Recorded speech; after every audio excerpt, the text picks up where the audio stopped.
La vidéo est devenue un moyen d'expression à part entière et une pièce maîtresse du content marketing. Pour faire baisser le temps de préparation et les coûts de réalisation, il existe désormais des outils qui industrialisent toute la production. StoryKit est un outil suédois et Pierre Lavanchy, le client manager pour la Suisse romande. Bonjour Pierre, Bonjour Victoria, on se réjouit d'en savoir plus. mais merci bien. Du coup, je vais te prendre le micro. Donc, StoryKit, un outil pour développer la visibilité des marques. C'est de quoi on va parler aujourd'hui. Donc, en premier lieu, on va faire un petit tour de contexte sur les réseaux sociaux, voir un petit peu comment ça se faisait avant, puis où est-ce qu'on en est aujourd'hui. On fera un point sur l'évolution de la vidéo ces dernières années, et puis un point sur StoryKit, du coup, notre solution et qu'est-ce qu'on peut vous apporter. Donc maintenant, intéressons-nous aux plateformes de diffusion de vos messages. Pourquoi les réseaux sociaux? Comme vous le savez tous, il y a quelques années, beaucoup d'entreprises prenaient très à la légère le besoin d'avoir une présence sur les réseaux sociaux. Avoir une page Facebook à l'époque était plus considéré comme quelque chose de fun, de nice to have, mais absolument pas nécessaire. D'ailleurs, le poste de community manager était quelque chose qui n'existait même pas, et on donnait plutôt la tâche de créer une page Facebook à un apprenti ou à un stagiaire. Les choses ont pas mal changé depuis, parce qu'on peut voir que on est tous sur les réseaux sociaux aujourd'hui. Peu importe notre âge, nos préférences, nos envies, le genre de contenu qu'on souhaite consommer, les informations qu'on veut avoir, tout se trouve sur les réseaux sociaux. Donc il y en a pour toute la famille. Désormais, on fait tout dessus. Ça va de se divertir, à acheter, à produire, à s'informer, à découvrir, à s'engager ou à défendre une cause, que ce soit des idées ou autres, prendre des nouvelles de nos proches, de nos amis, etc., etc. Les réseaux sont donc aujourd'hui, en fin de compte, le nouveau Internet. Et je suis persuadé que quand vous travaillez avec plusieurs onglets, quelques-uns de ces onglets sont consacrés aux réseaux sociaux pour suivre un petit peu les feeds d'actualité de tout ce qui se passe dans le monde. Si on prend quelques chiffres, on peut se rendre compte que on est à 3,5 milliards d'utilisateurs de médias sociaux dans le monde, avec l'Europe occidentale qui a un taux de pénétration des médias sociaux de 79%, et pour une utilisation quotidienne des médias sociaux, dont Internet moyen dans le monde est de 145 minutes par jour. Donc c'est énorme. On peut se rendre compte un peu mieux de l'importance des réseaux sociaux dans le monde aujourd'hui.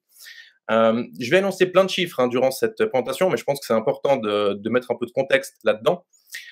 Donc, comme je disais, on va utiliser les réseaux sociaux surtout pour se divertir, mais aussi pour prendre des décisions. Donc, on peut se rendre compte que les gens sont 71% plus susceptibles d'effectuer un achat se basant sur les recommandations des médias sociaux. 54% des utilisateurs de médias sociaux s'en servent pour rechercher des produits.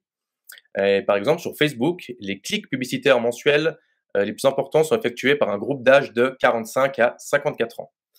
On peut donc voir aujourd'hui que les réseaux sociaux ne sont pas utilisés que pour le fun et le divertissement, mais pour plein d'autres raisons différentes. Ce ne sont pas que pour les enfants ou les jeunes, mais on va trouver toutes les tranches d'âge sur les réseaux. On va peut-être retrouver les millénials et les plus jeunes, peut-être plus sur des plateformes comme TikTok, sur Instagram, sur Snapchat et autres, alors qu'on retrouvera peut-être une tranche d'âge de 40-60 ans, plus sur Facebook, LinkedIn pour le business et Twitter, évidemment. Donc on voit vraiment que les médias sociaux ont vraiment changé et qu'on est passé de quelque chose de fun to have à quelque chose d'obligatoire pour notre communication et pour le positionnement de notre marque. Maintenant, quel est le rôle un peu de la vidéo dans tout ça? Quelle est un peu l'importance pour une entreprise d'être présente sur ces plateformes? On va intéressons-nous à pourquoi est-ce que la vidéo est si importante et comment est-ce qu'elle peut aider votre organisation à communiquer. Alors, comment et pourquoi la vidéo matche parfaitement à l'univers des réseaux sociaux? On va reprendre encore quelques chiffres. 86% des entreprises utilisent la vidéo aujourd'hui dans leur marketing. 78% des spécialistes marketing vidéo affirment que la vidéo a directement contribué à augmenter les ventes. 69% des utilisateurs disent préférer regarder une courte vidéo pour s'informer sur un produit ou un service. Ces chiffres-là nous prouvent donc que la vidéo est très utilisée au niveau B2B et ne cesse de se développer. Je vous ai présenté quelques chiffres, mais si vous en voulez plus, j'en ai encore quelques-uns sur le coude. Je vais en prendre quelques-uns au bol, mais 84% des personnes disent avoir été convaincues d'acheter un produit ou un service en regardant une vidéo d'une marque. Les gens sont 2 fois plus enclins à partager du contenu vidéo avec leurs amis que tout autre type de contenu. Et je vais prendre le dernier chiffre qui m'a l'air super pertinent, mais 85% des personnes souhaitent voir davantage de vidéos de la part des marques en 2021 et en 2022. Ce qui veut dire que l'avenir de la vidéo sur les réseaux sociaux est plutôt quelque chose de radieux et que les possibilités et les opportunités de communication pour vous, via la création de vidéos, ne font que se développer et d'augmenter. Maintenant, la question qu'on peut se poser, c'est pourquoi est-ce que le contenu vidéo marche mieux que le reste? Simplement parce que c'est engageant, comme aucun autre contenu ne l'est. La vidéo fait appel aux émotions, la vidéo attire l'attention dans un fil d'actualité chargé. Je pense qu'on passe tous notre temps à scroller de haut en bas, et dès qu'on tombe sur une vidéo qui se lance, c'est vrai que notre œil est directement plus attiré qu'un simple texte. Mais aussi, ça prend place sur la plateforme elle-même, ce qui veut dire que vous n'avez pas besoin d'aller faire du backlink à droite à gauche. Quand vous publiez une vidéo sur les réseaux sociaux, ça va directement toucher le cœur de votre audience. On constate donc un changement radical dans la façon finalement de consommer les vidéos dans les médias sociaux aujourd'hui. Parce qu'en fait, on est passé de ce genre de vidéos il y a quelques années, donc c'était des vidéos avec énormément de montage, avec du matériel qui était très coûteux, avec beaucoup de montage par la suite derrière. Donc c'est très coûteux en temps, mais en ressources. Donc quand on faisait une vidéo pour la publier, que ce soit à la télévision ou que ce soit sur Internet, fallait être sûr de son coût, parce qu'on engageait énormément de ressources. Aujourd'hui, la vidéo ressemble plus à ça. Donc voilà quelques exemples qui ont été faits avec StoryKit. On voit qu'on est sur des vidéos qui sont beaucoup plus courtes, qui sont basées sur du texte, évidemment. On se rend compte aujourd'hui en fait que ce qui va vraiment toucher notre audience, c'est l'histoire qu'on va leur raconter et c'est le texte qu'on va mettre en avant. Donc c'est pour ça que finalement on est passé de vidéos qui étaient énormes à faire en termes de montage et de ressources à des vidéos qui sont très courtes et qui vont toucher notre audience beaucoup plus rapidement. Les causes de cela, c'est avant tout Facebook, quand il a lancé son fil d'actualité en 2006. Peu de temps après, ils ont commencé à déployer leurs solutions publicitaires. Leur idée était de se dire que quand ils mettaient des bannières sur les différentes plateformes, il fallait que la personne vienne cliquer dessus pour voir la pub. Alors que quand ils ont lancé leur vidéo publicitaire en 2013, ils ont un petit peu révolutionné le game en décidant que les vidéos allaient être automatiquement lues, donc sans avoir besoin d'appuyer sur play et sans le son. Ça a radicalement changé la manière de voir les vidéos et de communiquer. Ce qui fait qu'aujourd'hui, les conséquences de ça fait que 80% à 90% des vidéos sont visionnées sans le son, que les vidéos, elles sont conçues pour un son désactivé, mais agréable avec un son activé. Et ça signifie surtout que le facteur le plus important de vos vidéos, c'est le script et le contenu que vous voulez apporter. Ce qui signifie qu'on a un nouveau pro de la vidéo en ville aujourd'hui, et c'est vous, c'est moi. Je ne vous cache pas qu'avant de travailler chez StoryKit, je m'étais attelé à faire quelques vidéos sur eMovie ou Adobe Premiere. Ça me prenait un temps fou pour un résultat plutôt médiocre, ayant aucune notion de base de création vidéo. Donc ça a bien changé à partir du moment où j'ai pu utiliser un outil qui était adapté pour transformer du contenu texte en vidéo. Donc si on parle un petit peu de StoryKit, l'idée de StoryKit, en fait, ça vient d'une maison d'édition en Suède. Ils ont voulu accompagner leurs articles de vidéo. Donc, ils sont passés par des agences, sauf que je pense que tout le monde sait où cette histoire va mener, mais beaucoup trop de temps, beaucoup trop coûteux, beaucoup trop d'allers-retours pour finalement avoir une vidéo par article.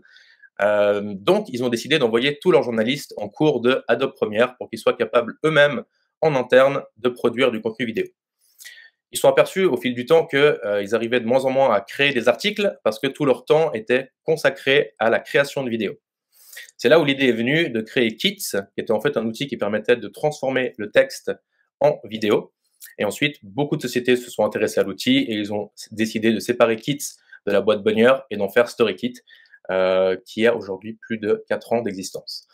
On a plus de 800 clients en Suède, on a des milliers de personnes aujourd'hui à communiquer via la vidéo et on ouvre des nouveaux marchés, donc francophones, espagnol, portugais, UK, Germany, depuis déjà plus de 6 mois.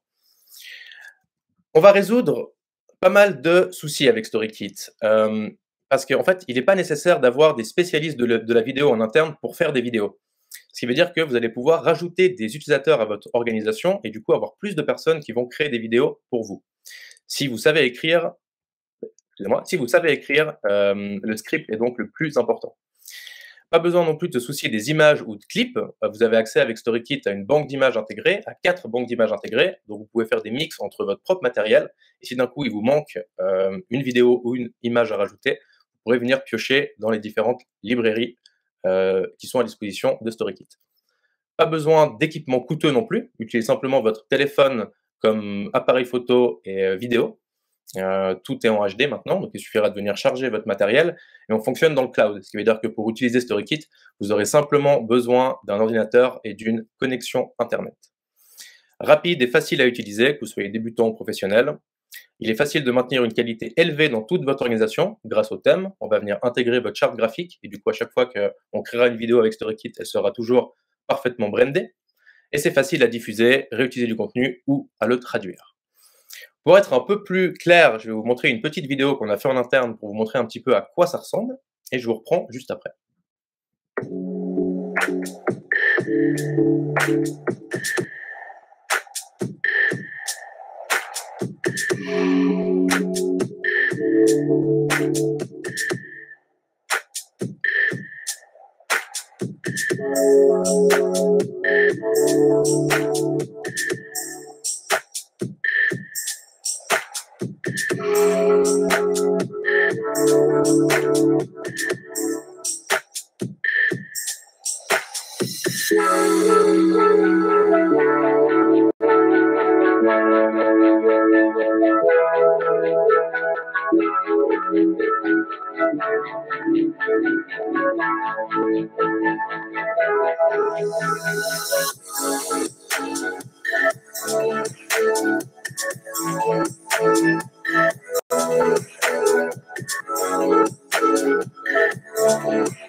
Et c'est aussi simple que ça. Je vais venir juste sur 2-3 points, mais quand je parlais avant de brand safe, de sécurité au niveau de la marque, en fait, l'idée, c'est vraiment de pouvoir créer des thèmes pour votre marque en nommant votre thème, en ajoutant votre logo, en ajoutant vos fonds d'écriture, vos typographies et toutes vos couleurs corporate. Vous pouvez créer autant de thèmes que vous le souhaitez, c'est-à-dire que vous pourrez switcher d'un thème à l'autre selon votre besoin vidéo. Donc ça, par exemple, c'est les couleurs. Et quand vous êtes dans l'outil du coup d'édition, on va travailler avec des slides et non pas une timeline comme les différents outils, ce qui vous permettra si vous connaissez et si vous savez utiliser PowerPoint ou Keynote, vous ne serez pas perdu dans l'édition et la création de vidéos avec StoryKit. Parce que l'idée avec StoryKit va être simplement d'ajouter des slides, choisir une animation de slide. Vous aurez le choix de plus de 70 slides différents pour vos animations de texte, avec différents éléments graphiques, différentes animations. Et ensuite, simplement écrire votre vidéo ou copier-coller votre contenu s'il est déjà écrit. Il suffira ensuite de cliquer sur Renders pour simplement générer la vidéo en Full HD. Très facile aussi à dupliquer, changer de format, changer de langue. Donc voilà, tout ça c'est StoryKit.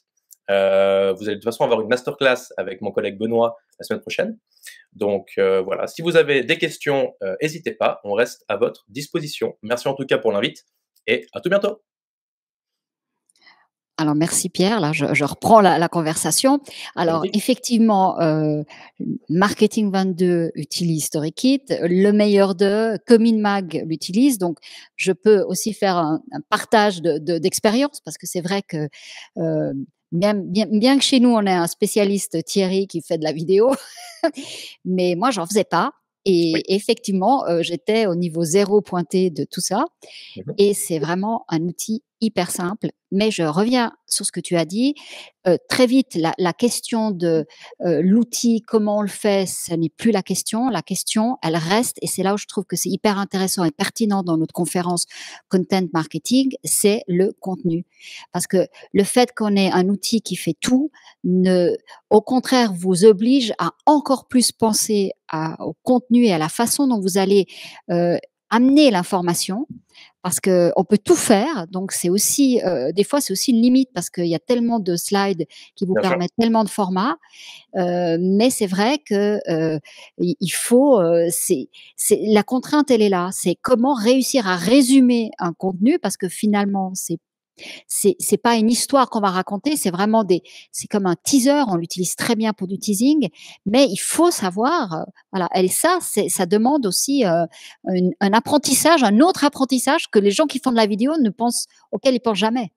Bien sûr, c'est ça. En fait, ça revient au même à quand on va venir créer un post, finalement, un post sur Instagram ou sur Ouais. LinkedIn ou sur Facebook. On va réfléchir à vraiment avoir un message qui est très concis et on va finalement le publier en tant que post. Mais avec StoryKit, ce qu'on va faire, c'est qu'on va simplement venir reprendre ce texte et en quelques minutes, la tourner en vidéo. On revient sur le fait que la vidéo est le format le plus engageant aujourd'hui. C'est vraiment ce qui va faire de la rétention au niveau de notre audience et de l'engagement. Donc, à partir du moment où, et tu l'as très bien dit, où vous savez écrire, où vous avez des histoires à raconter, où vous avez un contenu intéressant, dites-le via vidéo. Ça marchera de toute façon beaucoup mieux. Oui et puis après, effectivement, dès on peut prendre la vidéo, on la poste sur des réseaux sociaux. C'est clair que là, la vidéo, maintenant, elles sont embeddées directement, donc elles tournent toutes seules et c'est toujours très visuel et ça aussi, c'est une chose qu'on doit apprendre, comment tu scénarises tout ton texte pour que tout de suite, il y a un impact et les gens crochent. Je trouve que c'est très intéressant parce que ça t'amène à réfléchir totalement différent que ceux qui font de la vidéo. Tu es pas en train de voir toutes les problématiques et les liens, mais c'est vraiment, heu, comment tu scénarises et je trouve que c'est très intéressant. Mhm. L'autre expérience que je peux aussi, donner, c'est que StoryKit propose une aide vraiment très utile au départ. Il y a vraiment une personne qui vous accompagne.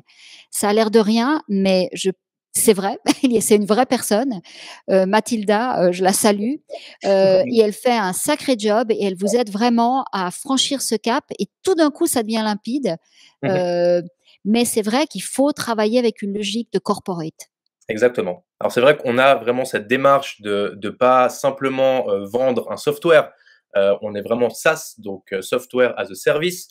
On va vraiment parler de service. Comme tu disais, Mathilda est toujours présente pour répondre aux questions, pour créer des templates, pour vous aider à définir votre stratégie.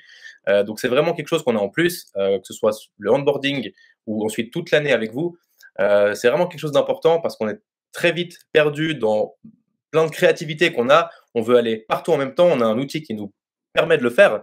Ouais. Et finalement, du coup, Mathilda est là vraiment pour venir restructurer tout ça avec évidemment le background qu'elle a. Elle sait qu'est-ce qui va marcher sur les réseaux ou pas. Et elle sera là aussi pour évidemment étudier un peu tout ce qui est data, voir le nombre de clics, voir le watch time et qu'est-ce qui a marché ou pas pour pouvoir finalement scale votre vidéo stratégie aujourd'hui. Alors une petite question en tant qu'utilisateur, la musique, tu l'as bien dit, souvent elle est pas utile, mais on peut la voir, donc est-ce qu'il faut la mettre? Alors c'est très secondaire, hein. Comme on disait, maintenant les vidéos depuis 2013 se lancent en autoplay et sans le son, donc elles sont vraiment faites pour être sans le son, mais agréables avec. Nous, à StoryKit, on a évidemment une banque de sons qui est intégrée où vous pourrez, libre de droit, vous pourrez du coup mettre de la musique sur toutes vos vidéos. Après, voilà, c'est une personne sur 10 qui va réellement cliquer sur la vidéo, sachant surtout que les vidéos sont drivées par le texte. Donc il aura vraiment pas besoin de cliquer sur play pour finalement comprendre le message qu'on veut lui mettre devant. Et c'est là, en fait, tout l'intérêt de StoryKit, c'est vraiment de proposer des vidéos qui sont basées sur du texte et non pas sur des voix ou sur de la musique. Parce qu'aujourd'hui, c'est vrai que les fils d'actualité vont très vite et que finalement, en 3 mouvements de scroll, on a vu déjà une centaine de marques. Donc c'est là où le positionnement et le message va être le plus important aujourd'hui. Donc je pense pas que la musique ce soit ce qu'il y a de plus important. Non, au début, on se fait plaisir, on est C'est très ça. content d'en avoir, voilà, mais je pense que les personnes l'écoutent. Autre retour d'expérience, combien de slides il faut pour un teaser? Tu mettrais combien d'images? Parce que je Alors rappelle aussi qu'on peut laisser le temps de visionnement, on peut le choisir, hein. ouais, tout à fait. Alors ça, je pense que vous en apprendrez plus avec Benoît lors de la masterclass, mais effectivement, on va travailler avec des slides, on va pouvoir jouer sur la durée de son slide, on va pouvoir ajouter des fonds photos ou vidéos à ces slides, faire en sorte qu'ils soient joués sur 2, 3 ou 4 slides à la suite, donc sans coupure, tout est animé. Donc ouais, c'est vraiment... Moi, je pense que pour bien démarrer avec StoryKit, il faut 5 slides qui nous paraissent vraiment intéressants avec lesquels jouer. Et ensuite, ça va plus être du cas par cas selon ce que j'ai besoin. Si j'ai besoin de faire un listing, si j'ai besoin de montrer un projet dans une timeline, si j'ai besoin de mettre des sponsors en avant ou autre, là, évidemment, on a des slides qui sont pour ça. Mais je pense qu'avec 5-6 slides maximum, on arrive déjà à faire de très belles vidéos. Et c'est largement suffisant pour démarrer avec StoryKit. Ouais, donc on doit rester sur un timing qui est court, hein, vraiment, Ouais, on reste dans la logique réseau social, ouais. Heu, exactement. Par rapport aux agences qui vendaient de la vidéo, enfin, je dirais même peut-être pas les boîtes de prod qui font de la vidéo de manière vraiment plus importante. C'est pas On n'est pas en train de faire un film, hein, ni un court métrage, hein, avec ça, mais plutôt les agences de communication qui vendaient du banner, qui vendaient ce type de vidéo, des teasers, tout ça. Est-ce que en Suède, on a vu que ça a été un problème. Les gens se sont dit, mon Dieu, vous nous enlevez du business, ou finalement pas du tout parce qu'un nouveau business est apparu. Finalement, pas du tout. On a aussi eu peur, au début en se disant qu'on allait prendre le travail des gens, qu'on allait remplacer quoi que ce soit, mais finalement absolument pas. On remplacera jamais une agence pour votre vidéo annuelle qui va durer 5 minutes avec énormément de montage, de motion design et autres. On n'est pas là pour ça. Nous, on est là pour la vidéo quotidienne, on est là pour la communication externe, interne, pour vraiment l'awareness, pour le contenu qu'on va vouloir diffuser tous les jours. Donc on remplacera jamais une très grosse agence de création de vidéos. Par contre, on va être un accompagnant pour tout ce qui est agences qui ont besoin de créer des vidéos rapidement pour leurs clients. Donc là, à partir du moment où on va leur offrir un nouvel outil qui va leur permettre de, eux, créer des vidéos plus rapidement, c'est tout bénef pour tout le monde. Et puis pour les entreprises, leur dire que finalement, ils peuvent aussi imaginer pouvoir le faire parce que très souvent, on se dit non, mais personne va le faire, ou on a toujours un assistant ou bien le stagiaire qui est là, qui a fait de la vidéo, on ne sait pas très bien où, Mmh. mais manque de bol, il part dans 6 mois. Et puis l'outil vidéo, plus personne n'arrive à le gérer. Donc C'est ça. là, on peut, disons, sortir cette étape de on va dédier la vidéo à une personne. Et puis finalement, la personne qui est responsable du community management peut parfaitement le faire. Largement. Effectivement, l'idée, c'est vraiment de se dire que StoryKit peut aller dans les mains de n'importe qui. Donc, que ce soit du stagiaire au head of communication, ils pourront tous utiliser StoryKit. Maintenant, c'est plus une question de temps et de ressources. Ce qui veut dire que si vraiment on a une seule personne pour pouvoir gérer ce projet, ça ira très bien. Mais si vraiment on a d'autres chats à fouetter durant l'année, on pourrait très bien imaginer de passer par une agence qui utilise StoryKit pour gérer son contenu vidéo. Donc tout est possible. Ça dépend vraiment du nombre de ressources qu'on a et du temps qu'on a à disposition, sachant qu'avec StoryKit, on va vraiment gagner énormément de temps dans la création vidéo. Donc si on a le temps de faire un post LinkedIn en texte, on a largement de faire le temps de faire 2 vidéos avec StoryKit. Donc ça Ouais, dépendra vraiment du temps et des ressources qu'on veut allouer au c'est projet. vrai, ça va très vite. Une fois que les templates sont faites, je veux dire, c'est hyper rapide. L'autre avantage, c'est que on travaille en SaaS. Effectivement, on n'a pas besoin de stocker ces vidéos, ce qui veut dire qu'elles sont stockées sur la plateforme et que si on travaille à plusieurs, tout le matériel est vraiment très facilement partageable. Et si on hiérarchise bien tout son matériel et si on travaille même plusieurs marques à l'intérieur d'une entreprise, c'est hyper simple. Tout à fait. Comme vous dites, on va pouvoir switcher entre les différents templates, entre les différents thèmes. Donc ça, c'est Mathilda aussi qui vous aidera à mettre vos templates en place. Comme on est plus une solution texte que template, donc on va pas se retrouver finalement avec tout le monde avec la même vidéo et le même template, vu qu'on va créer nous-mêmes des templates pour nos besoins. On a une vidéo récurrente de 5 astuces tous les mois à donner, on va créer nous-mêmes un template qu'on pourra recharger et utiliser. On a différentes filiales dans notre société avec différents logos, différents brandings. On va simplement venir créer différents thèmes. Il suffira juste de le charger pour créer une nouvelle vidéo ou même de switcher dans les différentes versions de cette vidéo selon les différents thèmes qu'on a besoin. Non, enfin, en tout cas, c'est drôle parce que c'est vrai, on parle d'image, mais on n'arrête pas de parler de texte et on voit bien que les fondateurs venaient du texte et je trouve que Exactement. c'est assez drôle, ouais. On en revient toujours au contenu, ouais, c'est ça. Exactement. Bah, et notre conférence parle de content marketing, donc je pense que c'est exactement, on revient sur on revient sur nos pieds. En tout cas, merci Pierre. On se réjouit de la masterclass parce que vraiment, tous ceux qui ont été intéressés par cet outil, je vous propose vraiment de ne pas rater la masterclass parce que vous verrez à quel point c'est simple et je suis sûre que vous aurez beaucoup de plaisir à l'utiliser. Merci Pierre. Merci pour l'invitation, Victoria. À très vite.